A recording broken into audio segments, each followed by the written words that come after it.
Good day, everyone. This is Trinity Music Academy. This particular keyboard was brought to us by one of our customers that saw our repair post online. It stays around Abule Egba area in Lagos State.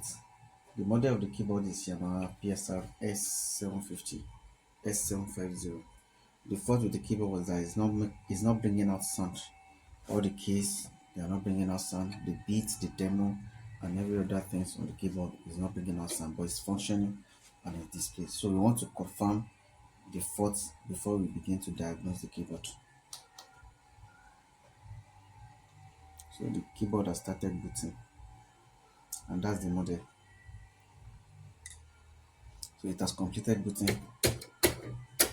So the volume is on the highest now, it's not working. The volume is lower, it's not working.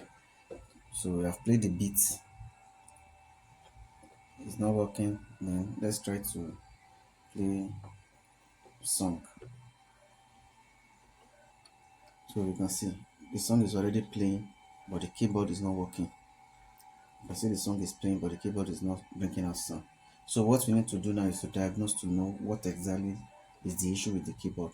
And for technicians, there are many things that can cause this particular model of keyboard not to bring out sound. So the first suspect is the volume. So if the potentiometer here has issue, so the keyboard is not going to bring out sound. But when we open the keyboard, we still show you some of the likely or sound related components on the keyboard.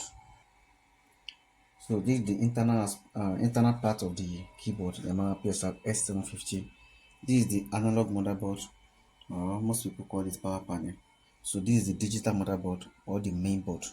So this is the keynote, big band, modulation, all these things. So when this particular keyboard does not sound, the first thing to check is to check the regulator here.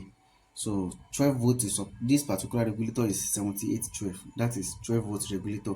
You're supposed to turn the 16 volts coming from the adapter and convert it to 12 volts. So it is the 12 volt that comes here and power all the sound related components. So if 12 volt doesn't get into this particular board, the keyboard will still come up, but sound will not still be produced. So you have to check if the regulator is good or not. After that one, if the regulator is okay, then you now begin to test the component related to sound on this motherboard. Like this one, on this particular component is the DAC, so digital to analog converter, that is AKM 4396 VF. So this is the op amp, and this is the ADC. This one works for the to convert the analog signal to digital signal, and this is the power amplifier. So this is the one that works for the speaker. So if the speaker wants to work, this particular AC must be okay. And for you to test most of these components, one of the, let me say, cheapest instrument you can use is oscilloscope. So this one is a digital hand aid, so portable one, you can just carry it along when you want to diagnose. So you can use this oscilloscope to test the signal, if the signal coming from this tone generator gets into this DAC and some other component that surrounds the keyboard as well. So if you can use this one, you can still use this one to detect where the fault is concerning this particular one. And in case you want to remove any component, so that is why you need some of these equipment to do the removal. So you can see this particular foil.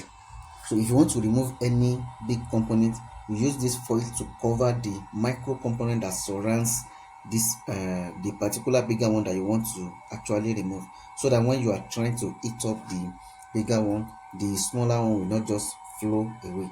So that is the essence of this foil. So you can use it to cover all those micro ones, but here we don't use heater, so we rarely use this particular hot web blower.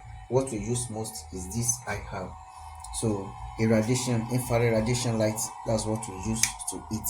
So this one does not have it directly, but you can see the light. So that is where it is coming up to heat up the IC, and after it is done, we are going to remove this. So for you to check if you want to solder, if your soldering is okay, that is why you need something like this microscope. So you can increase it in case you want to see it very well, and when you want to solder as well, so that you'll be sure that what you are soldering is actually right. You can see, so this is the bigger version of it. You can increase the light, you can use anything on it. So all these things are just to make our work more easier and more accurate, apart from using all this multimeter and some other smaller equipment as well. So this one now, we are going to diagnose it After we know the faulty components, we are going to desolder them. Then we are going to fix brand new components into the keyboard so that the keyboard can actually produce sound. So we have been able to diagnose the keyboard. We have removed all the faulty components and we have put in brand new components. The reason why we are not showing you the components we removed is that most of the engineer, they will just go and remove the same thing for their own keyboard and put another one. So if it doesn't work, they will say what we are saying maybe is not true. So after you diagnose, that's when you will know. So some components that have issue in this particular keyboard may not have issue in another keyboard. So if you keep changing it, the keyboard is not going to work. But this one now, we have successfully fixed everything that's related to sound on it. So the keyboard is now producing sound. So it has completed booting. Let's see. So the keyboard is working now, and you can see.